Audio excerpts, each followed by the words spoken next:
We're live. It's recording. Yeah, we're going to review every single test except the integral test because that one is not fun. So that's the one we won't do. So 6.1, a lot of this will be in your take-home test too. That's the good thing about a take-home test, right? I can put a lot of this on there so like it feels like you're learning stuff for a reason. So 6.1 is review of power series, power series.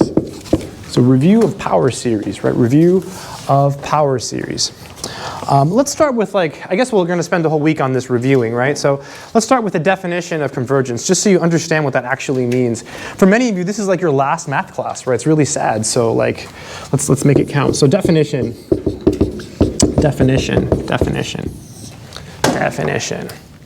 So we say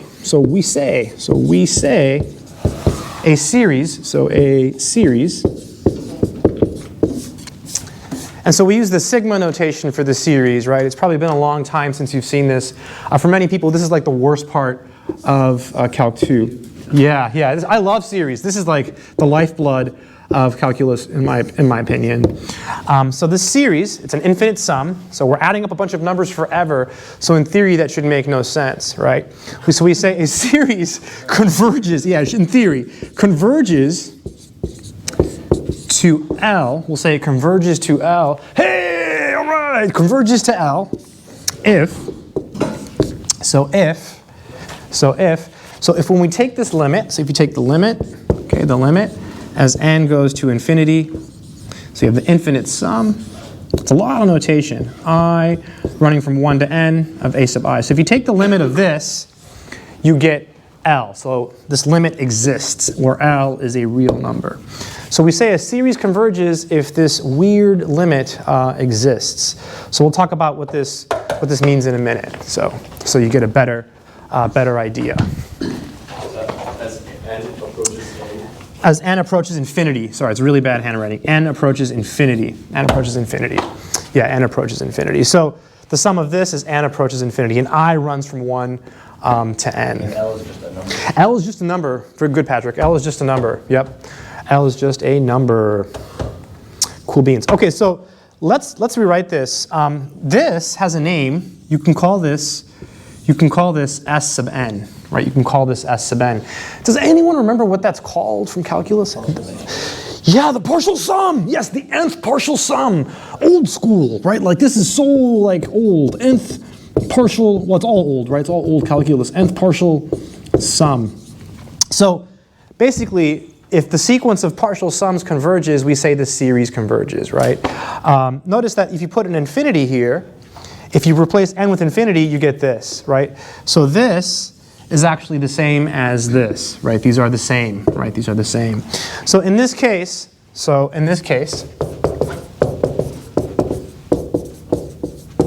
we write the following, right? So in this case, we use the following notation, right? So you take the infinite sum like this, as I runs from 1 to infinity of a sub I, and then you say it's just equal to L, right? You just set it equal to L, right?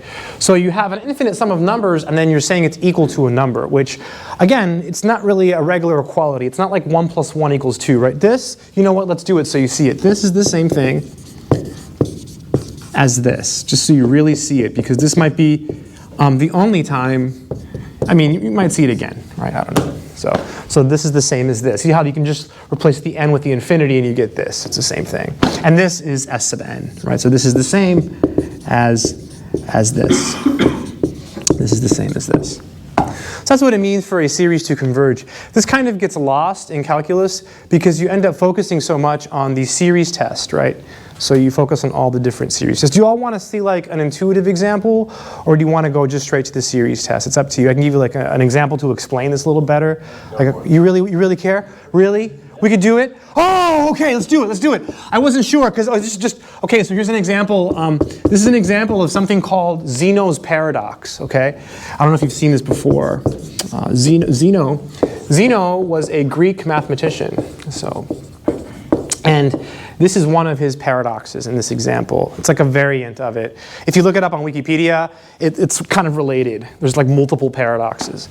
So we're going to look at this sum here as I runs from 1 to infinity of 1 over 2 to the I, like this. 1 over 2 to the I. This is geometric, and you can find the sum using a formula from calculus, right? But let's try to do it using this definition, and then we'll try to explain like how it relates to like the real world in some way, right? So like to a concrete example. Okay, so using the definition, the nth partial sum, so S1, well Sn, what's Sn? Sn is this. Sn is the sum as I runs from 1 to n of 1 over 2 to the I, right? So that's the nth partial sum, right? It's just a piece, you just replace this with an n, and then you call that the nth partial sum. Nth partial sum. But then wouldn't you have to do the limit as n goes to infinity? That's right, Matthew. That's right. We have to do the limit as n goes to infinity. So let's do it the newbie way. Let's just like plug in numbers. So let's do s sub 1, just like, because that limit would be hard to compute. I mean, we could prove it, but. So put a 1 here, that means you put a 1 here, so you go from 1 to 1. So that means you just plug in 1, so you get 1/2. So that's s sub 1. That's the first term of this sequence, right? This is a sequence, right? It's a sequence. Let's plug in 2. So if you plug in 2, you go from 1 to 2, right? So that means you plug in 1, so you get 1/2. Plus, God, you understand. Plus what? So 1 over 4 means you get it. Good. Because you're doing from 1 to 2, right? You plug in, so it's basically this. Here, I'll write it here so you see it. So if you're going s sub 2, just so you see it in a concrete fashion, would be this. So you plug in 1, you get that. And then you plug in 2, and you get that. So 1/2 plus 1/4 would be 3/4, I believe. 3/4. Right, 3/4. Let's do another one so you see it. S sub 3 would be 1/2, right? 1/2 plus 1/4 plus 1 over 2 cubed, so that would be 1 over 8. And I think this, I have it memorized, I'm pretty sure. I think it's 7/8, I'll just say it's 7/8. So that's the first term, that's the second term, that's the third term, right? What does it seem like these terms are approaching? Like what are they getting close? 1, very good, very good. So the limit of the sequence as n approaches infinity via just like eyeballing it is equal to 1. So in this case, because this limit exists and is equal to a number, we say that this infinite sum converges to 1, and we write infinite sum as I runs from 1 to infinity of 1 over 12. We say it's equal to 1, right? We say that this infinite sum of numbers is equal to 1, right? But it's not like 1 plus 1 equals 2, right? There's a limit process going on, right? It's a limit. It's a limit. It's a little bit different. Now, does it actually equal 1, or is it like so close to 1 that we don't care, we're just going to call it 1? We're just going to call it 1. So close to 1, we don't care, we're just going to call it 1. And the further you go, right, the closer you get to 1. You get infinitely close to 1. So what does this have to do with Zeno's paradox? Well, here's the paradox. So this is 0, and this is 1. It's not really I guess it's a paradox. I don't know. So then here's Zeno. Here's young Zeno. He's not very happy. Okay, maybe he is. Okay, now he looks evil. Okay, that's Zeno. And so Zeno has a handicap, right? So let's say Zeno's trying to walk from here to the wall. So Zeno has the following handicap. He can only walk halfway each time. So he can walk halfway, he can walk halfway, he can walk halfway. He can only walk halfway because he's crippled in that way. That sounds really bad. So he walks halfway, so he's here. So there's young Zeno now, right? He's traveled halfway, all right? And then again, he can only walk halfway. So what would be the halfway mark between 1/2 and 1? 3/4, very good. This is 3/4, 3/4. So here's young Zeno now. He's smaller because he's farther away. No, I'm kidding, right? So he keeps going. I think the next one is actually 7/8. Hey! The next one is actually 7/8. So if you think about the distances that he travels, right? He travels 1/2. He travels, this distance here is 1/4. And he travels this distance here, this is 1/8. So he travels 1/2 plus 1/4 plus 1/8 plus the next little distance, whatever that may be, right? Plus, what is it? 1/16. Oh yeah, you're right. Yeah, once I don't know why that was. I don't know. I can't do the math. Yeah. I'm like, yeah. Thank you. Yeah. No. Yeah. Because you plug in 4. Duh. Good. Yes. Thank you. So and then it goes on forever, right? But we say it's equal to 1 because he gets infinitely close to 1. So that's the idea. So he never actually gets there, right? Even though we write 1 and we say that the infinite sum is equal to 1, he never actually gets to 1. So I guess that's the paradox, right? That we're saying that this infinite sum is equal to 1, but it's not really equal to 1. It's just super close, like Patrick said. Yes, Patrick? Same idea when you're doing the area under a curve, because you're never really getting the area, and you're just calling it. Oh my God. Yeah, that's right. That's really deep. So when you're finding area in calculus, right? Yeah, that's really, I've never thought about that, but you're right, it's a limit. You're finding area in calculus, you have a graph, and you have rectangles, right? And you have infinitely many rectangles, and so you're never going to get the precise thing, but you just get infinitely close to the area and you call it the area, right? Because you take a limit of a sum of the areas of infinitely many rectangles, right? Cool, good stuff. So I just wanted to just show you some stuff like this just as a refresher. So most of the homework is power series. So in theory, we might be able to do one example at the end of class, power series, but let's go ahead and start reviewing the test now. So it's kind of a cool example so you understand what series mean and what they are, right? So it gets infinitely close. You'll do series again too in other math classes, in other like engineering classes. Should the S3, should it be, how did it go to 1/8 and not 1/6? Because when you plug in the 3. Oh, it's 2 cubed. Thought I messed up. Yeah, 2 cubed, 1/8. Yeah. Yeah, I don't usually mess up after the third test, so sorry, it doesn't happen. Huh?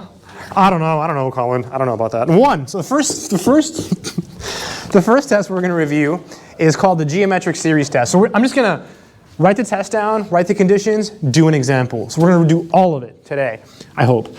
So geometric series test. Geometric series test. Geometric series test. So we should abbreviate stuff because it's better to abbreviate stuff. We can use 3 letters to abbreviate this. GST. Sounds like a drug. It's GST. No, it's not. Took some GST. Huh? The gist of it. Yeah. I mean, you would need GIST, I guess, maybe. So geometric series test. So what is the test? It says that this infinite sum, it can start anywhere. We'll start at 0. So we're going from 0 to infinity. A times r to the n. So r here is a number, right? R is a number. So is a. So we'll say this. This will converge. So this converges if. So if the absolute value of r is less than 1. So that's when it converges. So if the absolute value of r is less than 1. So it converges in that case, right? Converges in that case. And it diverges. So it diverges. But that's the opposite of converges. I forgot to tell you that, but I'm sure you knew. So what's the complement or the negation? What's the opposite of less than 1? What would greater than 1 or equal to 1? So greater than or equal to. Good stuff. So it will diverge if that's the case. In this class, we're not concerned with finding the sum. We just want to know if it converges or diverges. On your take-home test, you'll have some of these, right? In the homework, it's all power series, and so you'll have to use this to do the questions. Let's do a simple example. I'll do one over here. So let's see. That thing is still following me around. Wow, I totally forgot it was there. Like, it's really like, okay. All right, so it's kind of creepy. So we're going to go from 0 to infinity, 0 to infinity, and this is just, oh, I know, we should make it count, right? We should do one that is going to be like uncomfortable, like requires some extra explanation, just a little bit more. Oh, did you hit your elbow? Yeah. Oh, I'm sorry. Isn't that alternating? Actually, this is an alternating series. Yeah, you could use you could break it up and use the alternating series test. Yeah, you could do some math. Yeah, good. We'll talk about that one today. So the question is, does it converge or diverge, right? So you have to identify r in this case, right? So r, well, what do you think r is in this case? -1/4. Yep. So now you have to say that it's less than 1 in absolute value. So you can't just say less than 1. That's why I picked the negative on purpose. So I'll say, and the absolute value of -1/4. So at this point, you could just say it's less than 1, but let's be a little more pro. So I'll show the step. So this is just 1/4, and that's less than 1. Oh, you were in my calculus class, weren't you? Were you? Yeah, oh, memories. Okay, so Oh, you were too, yeah, yeah. So what does it do in this case? Converge or diverge? Less than. So how's it converge? So we just say converges by the, and what test, what would you say here in this case? GST. Yes, the GST. That's it. So good stuff. Good memories? Yeah. I love this stuff. There's whole books on series, right? There's little books like Theory of Infinite Series, like they're like this big. Yeah, you can just sit outside, read it, just drink a cup of coffee, whatever. Just learn math. Any questions on that one? So geometric series test. I purposely picked a negative to show you that you have to put the absolute value there, right? That was the uncomfortable thing, right? That's why I made it a negative, right? So that's it. The second test we're going to look at is called the nth term test. Some textbooks call this the nth term test for divergence. That's just so people don't mess up, because you can only use this for divergence. So this is the nth term test. Nth term test. Oh, so we can abbreviate this. What are you thinking? The entity. The NTT. That's the song. The NTT. Nth term test. Sounds like peanut butter for some reason. I don't know. Yeah, NTT. The NTT. So it says the following. It says that this infinite sum, and you can start it anywhere, right? So I'll start it at 0. So this guy diverges. So this diverges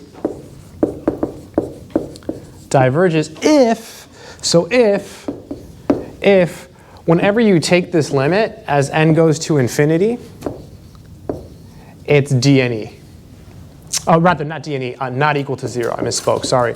I was thinking about something else. I was thinking that some people will say dne or not equal to 0, but that's not necessary. You can just say not equal to 0, because if it's dne, it's not 0, right? So who cares, right? So if you take this limit and it's not 0, diverges by the nth term test. If it's 0, the test fails, right? So you can't do anything. Okay, let's do an example so you see how it works. Let's do one that's relevant to the class. I want to do like something really interesting and weird, but let's just keep it like to what we're going to see. So n is 1 to infinity. N is 1 to infinity. And something we'll see in class.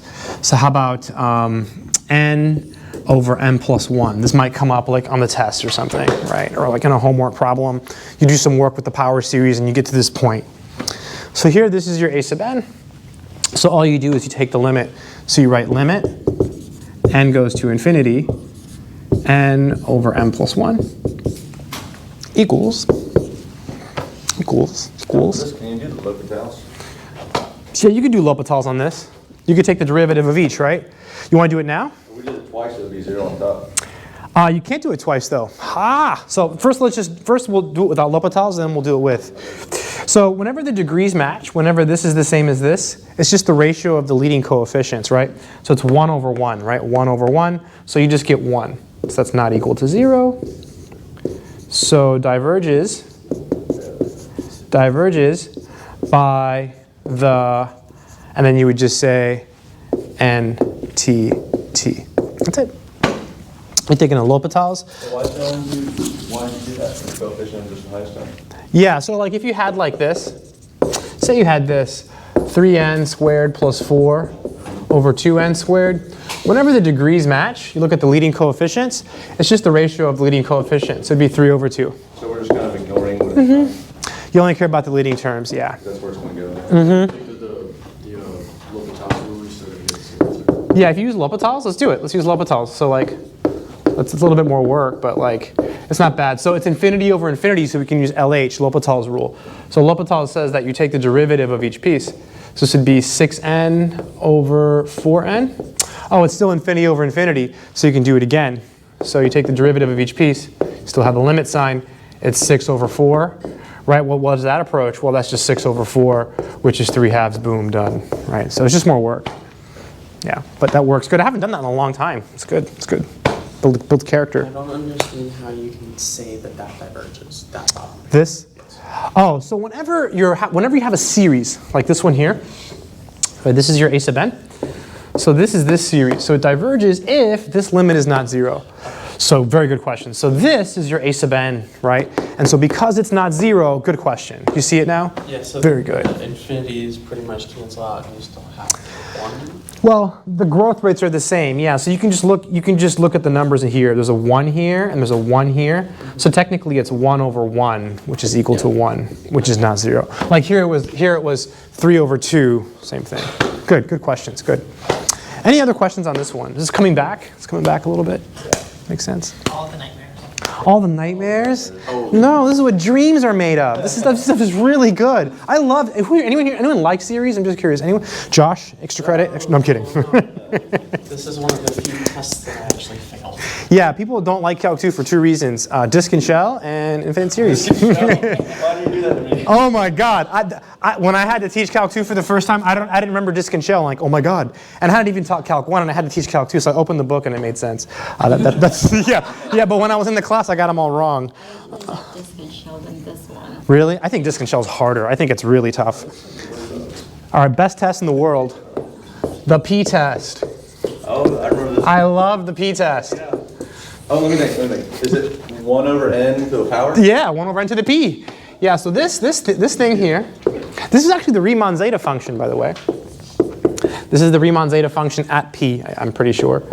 So that's the same function from that Riemann hypothesis. It's that problem that if you solve it, you get $1 million. But we can't do that, otherwise we'd be rich. This is called a p series because there's the p here. Okay, so this converges if p is bigger than 1. Yeah, I had to think, right? So bigger than 1, right? I'm thinking like 1 over n squared will converge because p is 2, right? 1 over n diverges because less than or equal to 1, it'll diverge. So this diverges. I always want to put an e there, and that's wrong. Diverges if p is less than or equal to 1. So it diverges if p is less than or equal to 1. So the p-test is super useful. Fortunately, we don't have to find the sum of the series, right? That's really tough. Let's do a simple example so you see it. So say we have the sum from 1 to infinity, 1 over, I don't know, n squared. Just really easy. Just to show you how to show the work on the take-home and stuff. So all you have to do is identify p and then just state the result, right? So here I'll do it here. So here p, little p, is equal to 2, which is bigger than 1. So what would the result be in this case? What would you say now? By the what? By the p-test or the p-series test. Very good. It's all about writing your answers correctly. That's why I love this, because this is what higher level math is like. Like if you get a math degree, it's all like this. Like everything, all the classes become like this, right? They're all like little proofs.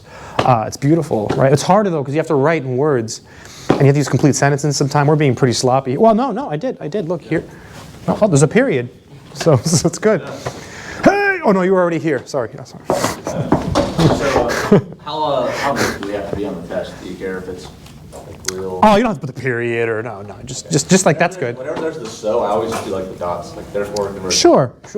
You can use hence, whence, therefore, if you like. Yeah. All right, let's keep going. 4. Ooh. This one's harder.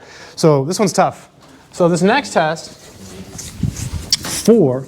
Yeah, my night class, we spent 3 hours on this stuff and we didn't finish 6.1. Oh, I don't know. We're going faster though. Maybe so 4. It's 4. Direct comparison.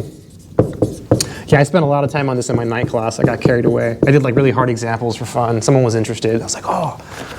So the direct comparison test. DCT, yeah, absolutely. Direct current. DCT. You can avoid this by using limit comparison tests. So if you don't like this, it's okay. You don't have to use it because we have the other test. So this one is really deep. So assume we have this inequality here. And we can assume that this is true for all n, right? For all n. The main thing is that they're both positive, and this is smaller than this, right? This doesn't have to be true for all n. In theory, it could be true for all n from some point on. Yeah? Is this associated with the squeeze test? No, but I know why you're thinking that because of the inequality, but no, it's not. You can think of this, you can relate this to something else, though, which I'll show you, which is really cool. So one, let's try to write it down by reasoning it, which is really, really hard. Okay, so I actually have to think. Let's see. So the A's are smaller than the B's, right? The A's are smaller than the B's. So if you add up all the B's and they converge, then if you add up all the A's, since they're smaller, they should also converge, right? So that's the idea. So because the A's are smaller than the B's, if you add up the B's, so I'm purposely going to omit where to start and where to finish. I'm purposely being bad, just to show you that you can do that. A lot of statistics books do this. So if this converges, well, the A's are smaller than the B's, so if you add up the A's and you get a number, then if you add up the E's, if you add up the B's and you get a number, then if you add up the A's, you should also get a number. So then the sum of the A's converges. There's a better way to think about it, and I'll show you in a minute when we're done. You can think of it in terms of area, which is really cool. That's why I think it's cool. It's really interesting.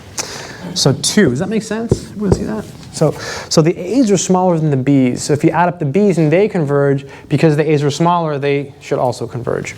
Now there should be some statement about divergence. Let's see. I think it might be this. The B's are bigger than the A's if you read it backwards, right? The B's are bigger than the A's. So if you add up the A's and it doesn't make sense, then since the B's are bigger, those won't make sense either, right? So because the B's are bigger than the A's, if you add up the A's and it diverges, I'm saying the A's because it's easier to say than A sub n, right? The A's is 2 syllables, A sub n is 3 syllables, so it makes it harder to think about. So the B's are bigger than the A's. If the A's diverge, then the B's diverge as well.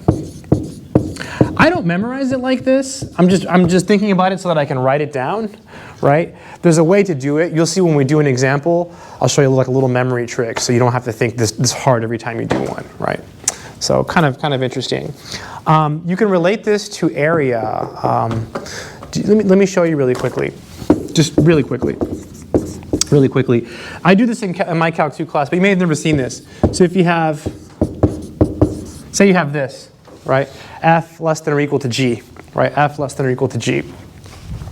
So let's draw the picture. So maybe this is G, and this F is smaller, so this is F. So basically, if you look at the infinite sum, I'll just go from 0 to infinity. If you look at the infinite sum from 0 to infinity of G, I'm purposely omitting the x. That's the area under G, right? The area under G. So if the area under G is finite, then this integral is equal to a number and it converges.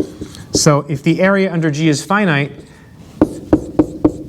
it converges. But F is smaller, so it also has a finite area. So therefore, F converges. This is a little bit deeper. So if G converges, that means it has a finite area. F is smaller, therefore it must also have a finite area. So it's the same idea, except here you have sequences. You're saying it's smaller, because if it's smaller, then if the bigger one converges, then it must not be infinite. Right. Right. Yeah, even without the picture, right? So if this one converges, it's bigger. It means the area under G is finite. But F is, so if this converges, then it means G has a finite area. Right? But F is smaller, so F must also have a finite area. So it's a cool way to think about it. I don't know if you did. That's why it says it must be greater than 0, because without that, it could be negative infinity. That's deep. Right. Yeah, or it could be down here, right? We're not even talking about area anymore, right? Yeah. Yes. Yeah, so let's go ahead and do an example of this. You don't have to be a pro at this. You just have to be okay. And again, you can avoid this by using limit comparison. So let's just do one. So let's do, how about this one? So infinite sum, n equals 1 to infinity, 1 over n cubed plus 7. Simple example, right? 1 over n cubed plus 7. Plus 7. So the idea is, well, when n is big, who cares about the 7, right? you have n cubed plus 7. So this is kind of like 1 over n cubed.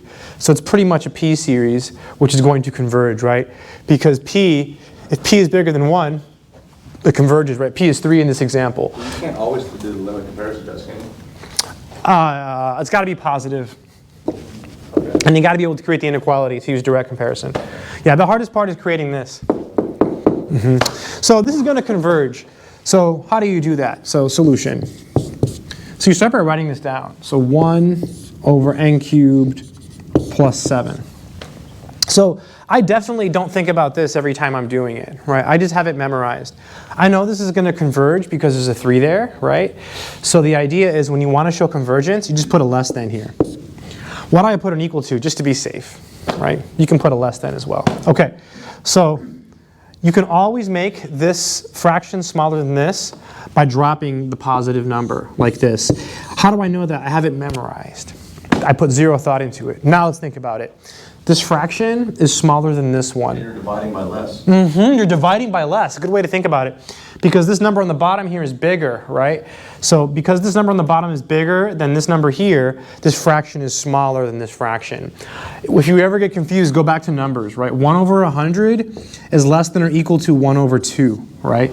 Because 100 is bigger than, hey, Jerome, right? Because 100 is bigger than 2. Now, what if you got, n must be, it can't be negative, right? No, n is bigger than 1. So whenever you have a plus sign like this, you can always drop the number, okay? So like if you had, say you had 1 over n squared plus 6, you could just do 1 over n squared. You could just do that. So if it's a plus a number, you can drop it. So I just have it memorized. Okay, I just have it memorized. Okay, so now we have to explain why the sum of these converges. So it's a p series. Very good. Very good, Matthew. So and the sum, it's a lot of notation, so you got to write the sum symbol again. We're starting at 1, so n equals 1 to infinity. I almost got confused. 1 over n cubed. So this converges by the p-test. And then always explain why, right? So since p is equal to 3, which is bigger than 1. Let me pause here so let everyone catch up. Can I use different syntax? Like since p is equal to 3, which is greater than 1, it must converge? Yes, yes, yes. As long as you explain it correctly and logically. Yeah, totally. Totally. So we have this inequality. We've shown that this is smaller than this. We've explained that this converges, right, by the p-test. So thus, our original series, you can say, original series, but I'll just write it again and not be lazy. So thus, the infinite sum,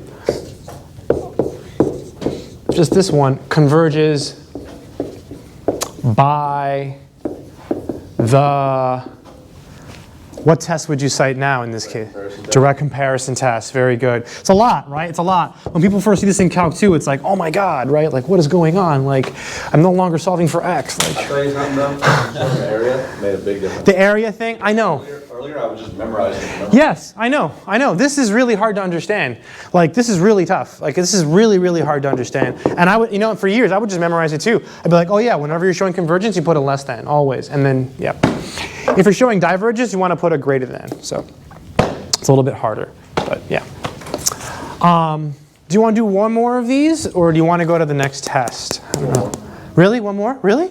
Oh, good. Okay. All right, let's do it. Yeah, okay. I know exactly what to do here.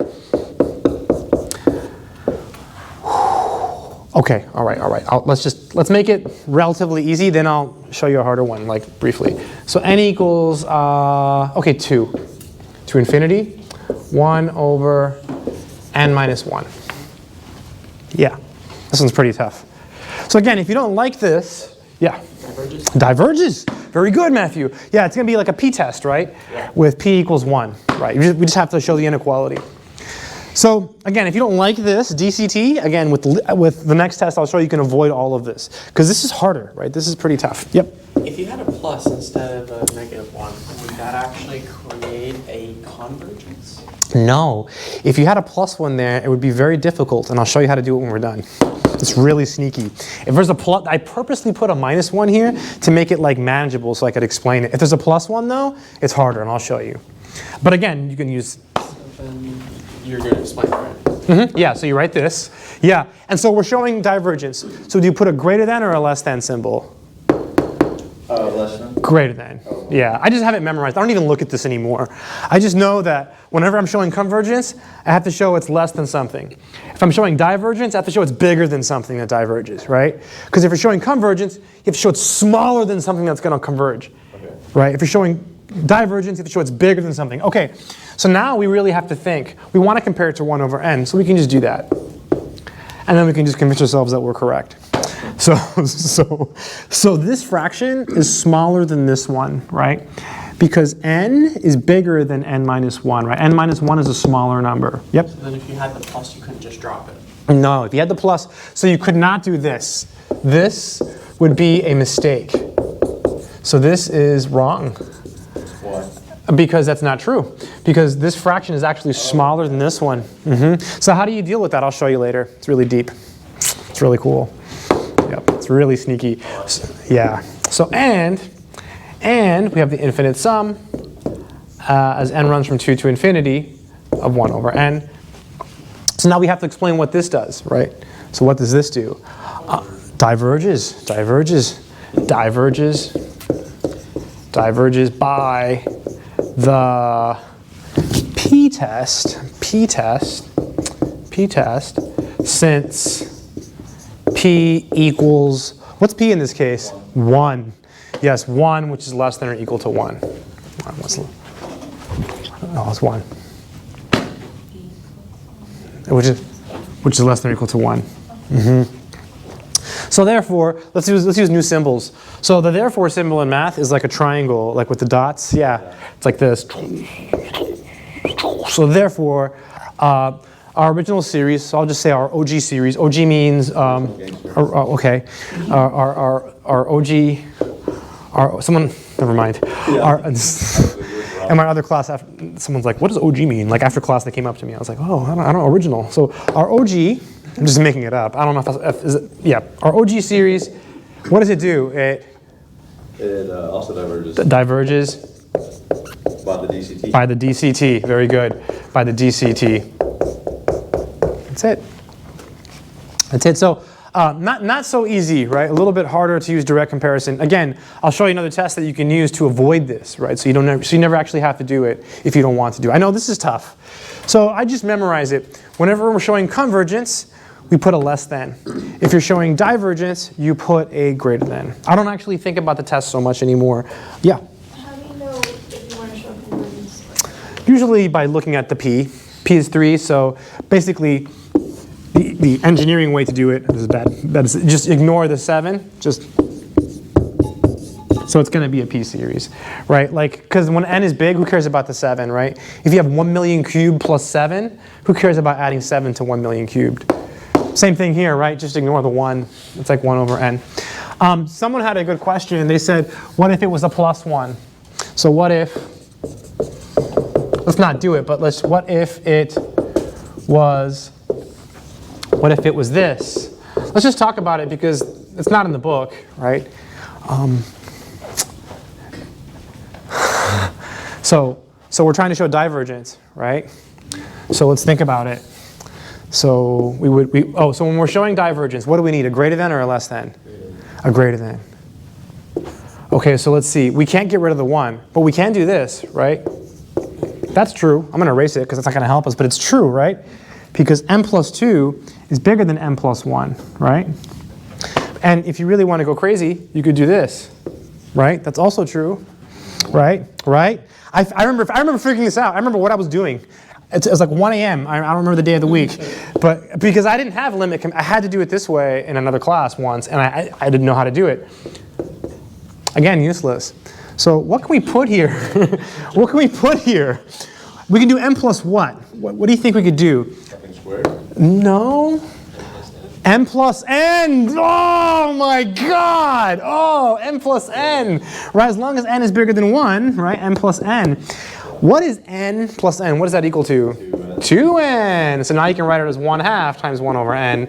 Then you can explain why the sum of this diverges. So really, Couldn't you just write the same thing on the other side?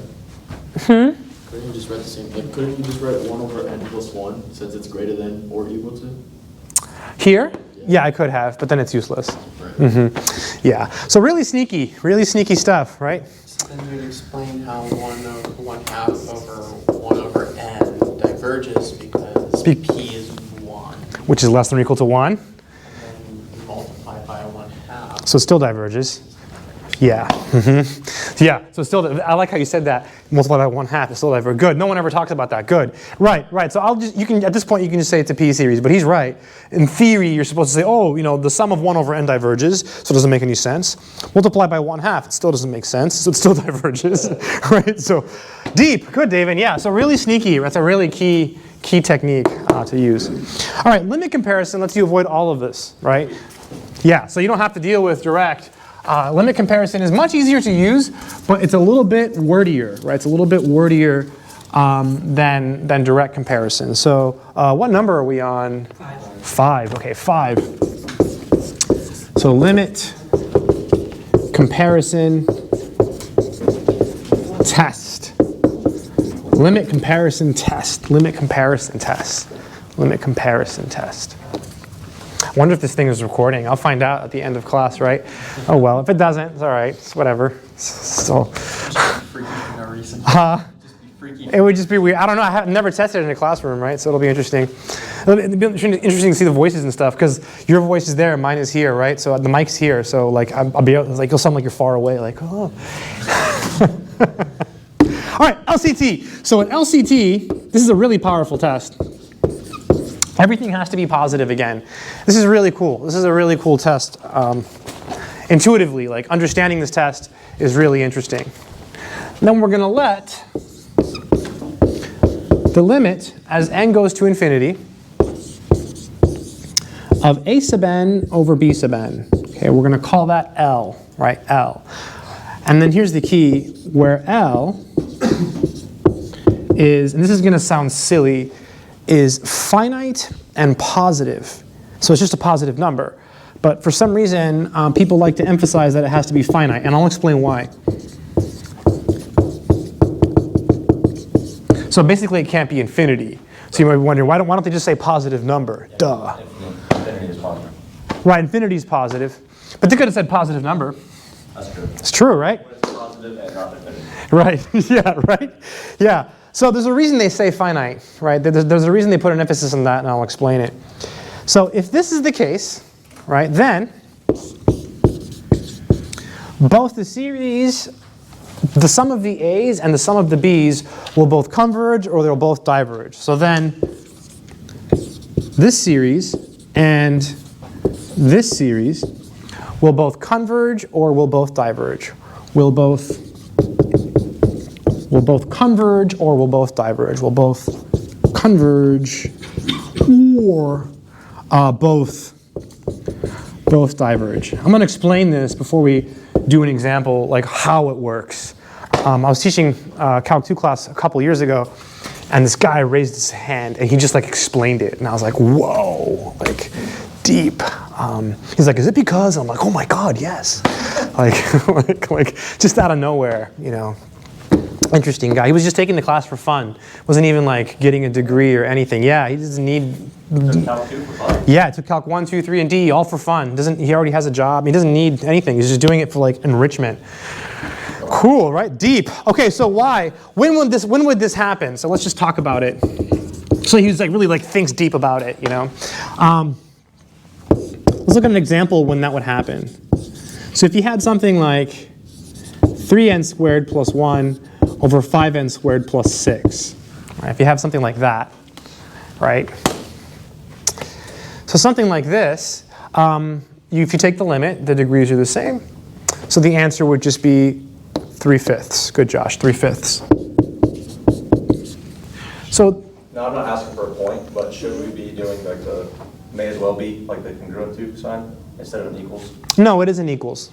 It's okay. You can get points. It's all right. No shame. Yeah. You probably don't need it, but still, yeah. Yeah, we're doing. Well, I don't mess up. I was gonna say, are we doing quadruple points or? Yeah. Yeah? Okay, all right. I won't mess up, but okay. Okay.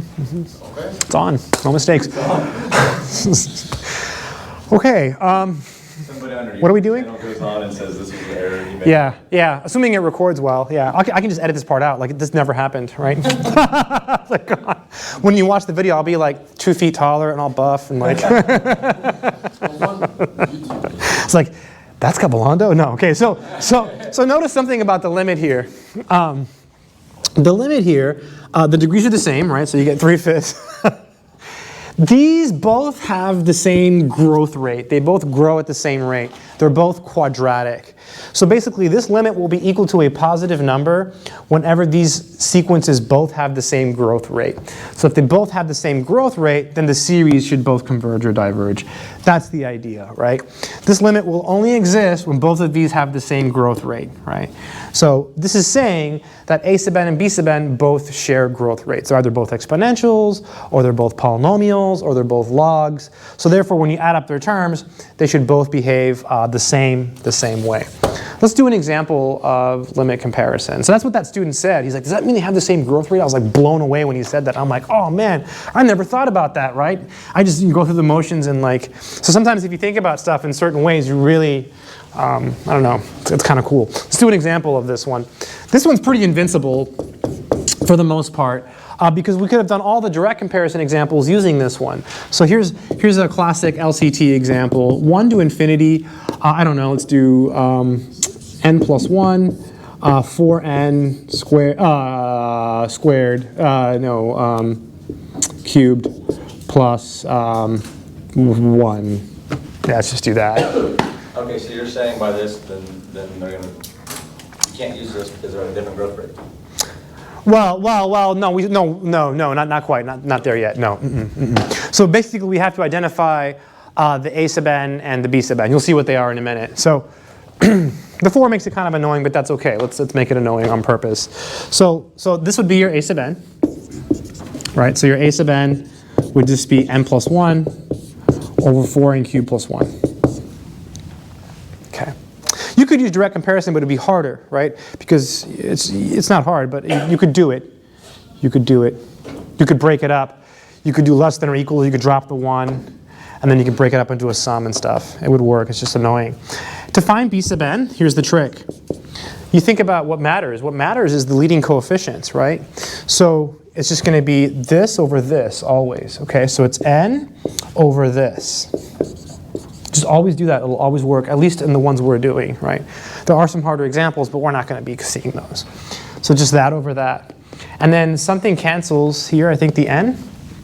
So we get 1 over 4n squared. Or you're sitting somewhere, oh, there's no chair there. I was like, you're sitting somewhere else, Elisa? But no, it's good. No, it's good. So now we have to take the limit, right? So to make sure it's a positive number. So you write down your a sub n, it's always this. You write down your b sub n. So now we have to find our limit, right? So we'll do it. So limit n goes to infinity, a sub n over b sub n equals. And then this is going to be limit n goes to infinity. So it's this, right? So it's this one divided by this. So I'm going to go ahead and write this one down. n plus 1, 4n cubed plus 1. So n plus 1, 4n cubed plus 1. Okay. Now we're dividing by this, right? By b sub n. When you divide by this, you can flip it. What's that called? What's the word for that? Reciprocal. It took me years to learn. So you just flip. I didn't know what that meant. I don't even know when I learned that. So I would always just say flip it. I was flipping it for years, and then one day I was like, oh, reciprocal means flip. That's what you do. So you just flip it. Yes. Okay. This is equal to, and if you were to distribute here, you would get 4n cubed over 4n cubed. So you would just get 1, right? Because you only look at the highest powers. So which is finite and positive.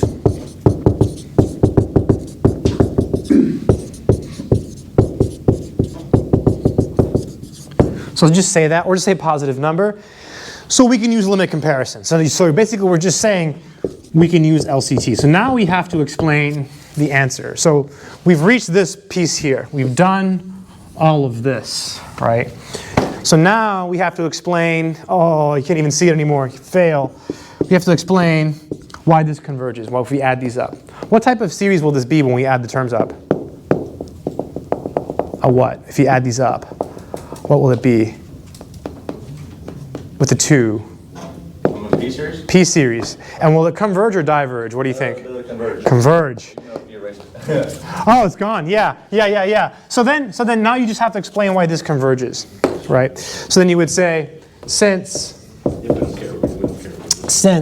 this infinite sum from 1 to infinity of 1 over 4n squared converges by the p-test, right? The p-test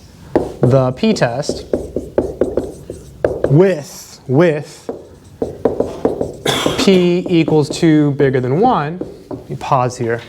It's a lot of writing. Yes, Gage? So when we're multiplying it out right there, why is the 4n squared not like distribute? I didn't distribute it. I skipped a step. Check it out. So I usually skip the step. I just do this times this. So if you distributed it, Gage, you would get this. Good question. But all we really care about is the highest. That's why when he asked the same question, No, it's good. Ask. It's good. It's your life. Or, no. Huh? he asked the same question, and I showed him may as well be. Oh, Boom. Pro. So whenever you're doing these, it's a good strategy to use this whenever you can't use direct. So we're not done. So you call it a sub n, you find your b sub n, you take the limit, you explain why this converges. So now we can say that our series also converges.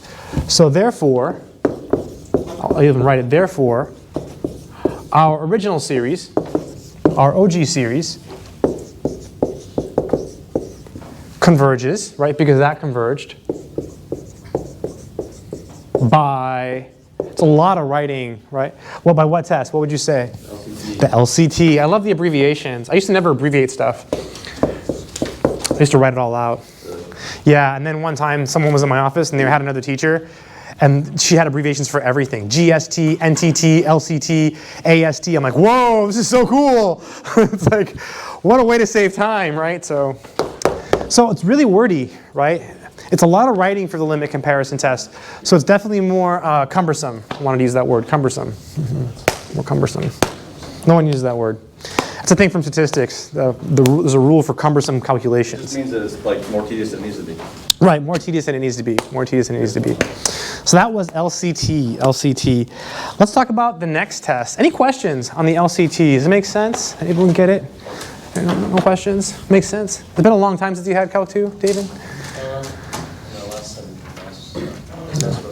Yes, Matthew. Where do you get 1 over 4n squared? From here.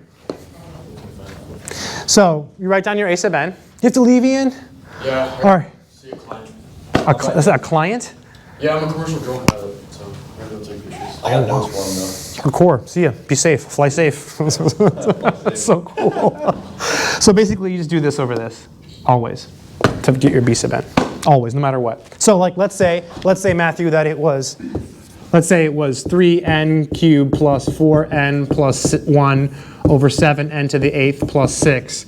It would just be 3n cubed over 7n to the 8th. So it'd be 3 over 7n to the 5th. And that would be your bn. That would be your bn, yeah. And you take your bn and you find convergence. Or divergence.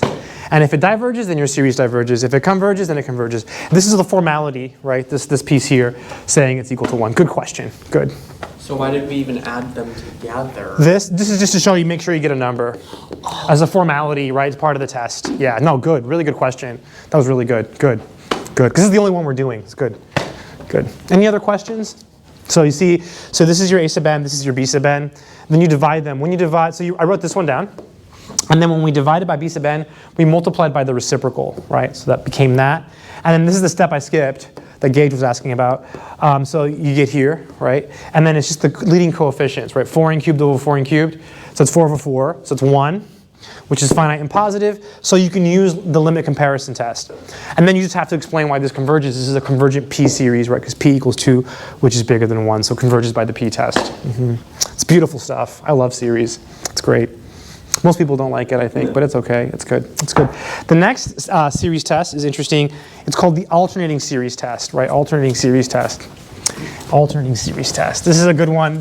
You can prove this using another test which we don't cover called Dirichlet's test. There's more series tests, by the way, that you don't learn in calculus 2. Dirichlet's test, Raab's test, R-A-A-B-E, 6.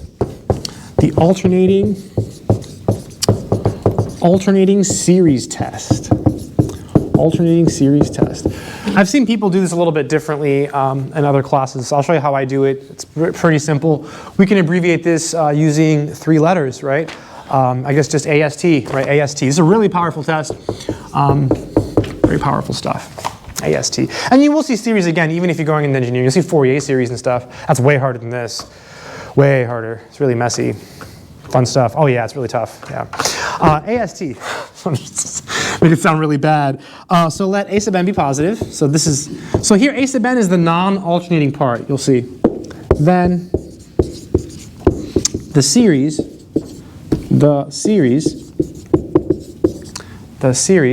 These are called alternating series. So basically, you have a negative 1 to the n. Matthew pointed this out in the first example we did.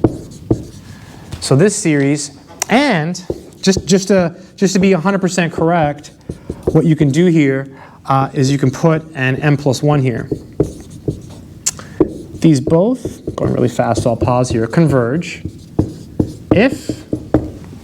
So the alternating series test can only be used for convergence, okay? You can never say, oh, diverges by the alternating series test. It's wrong, right? It can only be used for convergence. Yes? Oh, so I can't move, no kidding. So if the following 2 conditions are satisfied, it's really easy. And by the way, you don't have to justify the conditions, you just have to say them and I'll believe you. So the first one, is that the limit is 0. So if you take the limit, you get 0. You don't have to prove it, you don't have to use L'Hopital's, you just say it and I'll be like, okay, yes, it's true. If it's true, if it's wrong, then obviously it's wrong. So 2, this is the part that especially some people require justification for, but I don't care. You have to say that it's non-increasing. You can say decreasing too, but non-increasing is better. Non-increasing is decreasing or staying the same. Yep, that's what you're gonna ask. Isn't that a weird word? No, it's cool. It's a terrible, oh you like, yeah, okay, it's not. I've gotten more comfortable with it over the years. When I first saw it, and I was like, oh my God, non-increasing, like what? When I was in Calc 2, there were people who were like, what the hell do you mean non-increasing? It's like, Yeah. I'm getting it. Yep. They're like, what do you mean? I'm like, look, 2 can still be 2. It doesn't mean it's increasing. Doing everything but increasing. Right, 2 is always 2. So like the sequence 2 is non-increasing because it's 2, 2, 2, 2, 2. So non-increasing is decreasing or staying the same. That's why we use that. So if both of these happen, then we get convergence, right? Then we get convergence. So let's do an example. If 2 fails, no, if 1 fails, sorry. If 1 fails, use NTT instead. That always works. So if you're trying to use the alternating series test and you take the limit and you don't get 0, start over and use the nth term test. I'll show you an example of that in a minute. But let's do an example of AST so you see it. So this is pretty. This will definitely be like on your test. Like it always comes up, right? It always comes up. So here's the classic example of an alternating series. N equals 1 to infinity. 1 to infinity. How about this one? Negative 1 to the n times 1 over n. So n equals 1. That thing is still following me. Wow. Still working. It's kind of weird. Okay. So this is an alternating series, right? Because we have the negative 1 to the n, right? So we just have to go through the motions. So first, we should identify what the a sub n is. So I'm going to say set, let, put, whatever. You can use the word put if you want, just to be weird. So a sub n. So what would a sub n be in this case? 1 over n. 1 over n. Very good. It's the non-alternating part, right? So this is different than all the other tests. So the a sub n doesn't have the negative, right? It's really delicate stuff. So now you just got to like say stuff. So 1. so the limit. Yeah, we'll just say a bunch of stuff. A bunch of like Yeah. garbage. Yeah, I've tried that before. It doesn't work. But I took a quiz once in a class, and I didn't know how to finish the proof, so I just wrote really messy and I scratched it all out, and I turned it in, like the key step. And the teacher comes back the next day, is like, some of you tried to tell me a story, and she like looked at me. I'm like, therefore, because of this, and I scratched it all out and wrote like, I made it like so you could barely read it, and so it's so bad. 2, I got it wrong. 2, yeah. Had everything written perfectly and neatly except like the key step. I just made it illegible on purpose. Then you just got to say it's non-increasing. If you wanted to show it's non-increasing, you could take the derivative, right? But don't worry about it. But you could, right? Right? You could think of it as 1 over n. Think of it as n to the negative 1. Take the derivative of that. You would get negative 1 over n squared. Skipping steps, it's less than 0, so it's decreasing, etc. You do not have to do that in this class, right? I know some teachers require that. That's fine. It's great. But I think it takes up too much class time. So I usually don't do it because it just takes up so much time, especially when you have to use the quotient rule and stuff. It's terrible. So just say non-increasing is non-increasing. So converges by the AST. Yep, I zoned out. I was thinking about something else. Completely lost track of what I was doing. Yep, converges by the AST. Think about zoned out. Glad I did it. I'm glad I didn't mess up. So boom, checks. Boom, checks. That's a big check. So therefore converges by the AST.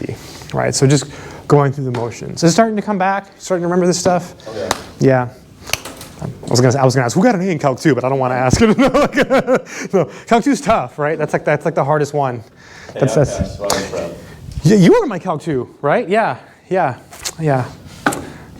So yeah, it's been a while. Okay, let's do one more. Let's do one more just to show you what I meant by this side comment there. If 1 fails, so let me show you what I mean by that. Here's a decent example. Say we have something like this: negative 1 to the n plus 1, n plus 2, something like this. So if you're taking the test and you see this, your first instinct might be, oh, it's an alternating series. Let me use the alternating series test, right? So it's like, yeah, I know it's alternating, right? It's a bad idea, but let's try it. So you would set a sub n equal to n plus 1 over n plus 2, right? That would be your first attempt. And then you would take the limit of that, right? You would say, okay, the limit of that, so you would do this: 1, limit, n plus 1, n plus 2, right? Take this limit. What is this limit going to be in this case? 1. Yeah, it's just going to be 1, right? So you say 1. Oh, look at that. It's not equal to 0, right? It's supposed to be equal to 0, right? So it fails. Test fails. So a common mistake is people will say diverges by the alternating series test. You can't do that, right? The alternating series test only states convergence. So now you have to go back and use NTT. So when you use NTT, your a sub n is different. It's the entire piece. It includes the alternating part. So now you got to go back and you got to take the limit of the whole thing. I don't know why I put it in parentheses. Who knows? Okay, just being different. So now you got to go back. So this test failed. So now we're trying something else. So now we're trying the nth term test. The nth term test says if you take the limit of the whole thing and it's d, and if it's not 0, then it diverges. Well, we know that n plus 1 over n plus 2 approaches 1. And this is oscillating, right? So it's bouncing back and forth between two numbers that are approaching 1 and negative 1, right? Because this piece here is approaching 1, right? That piece there is approaching 1. And this is oscillating. So this is d and e. So diverges by the NTT, right? This obviously should have been your first move, right? You should have done this first, but no one's perfect, right? Like you see an alternating series, like, oh, alternating series test, go, right? That's your natural, even though you're always supposed to do this first in your mind, you're always supposed to take the limit, and if it's not 0, diverges, right? Mentally, you should always do that, right? But when you see something alternating, it's really easy to get carried away because it's alternating, so you know it's AST, right? So kind of subtle. That always works, by the way, right? So if you're ever doing AST and this happens, just go back. Hey, you're back. I'll explain it again. I'll wait. So We tried using the alternating series on this one, right? So we got 1, right? So it fails. So whenever that happens, just start over and use NTT on the whole thing, right? Because this approach is 1. This is bouncing back and forth, so it oscillates. So it's not going to work. So all of the homework is power series. Well, any questions on this stuff? Any questions? So all of the homework is power series, right? So like you have to find the radius of convergence and the interval of convergence.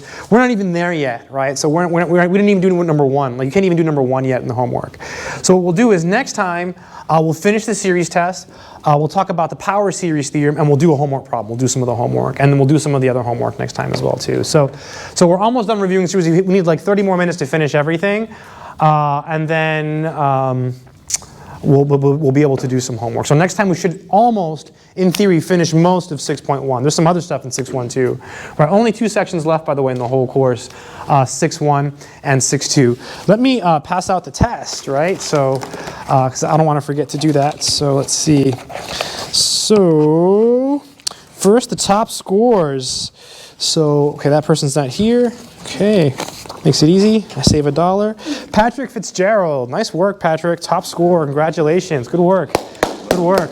Woo! Patrick! All right, good. No, it's fun to clap, isn't it? I don't know. And then, you bet. That one was awesome. And then, there's another perfect score. Did I give you the right dollar?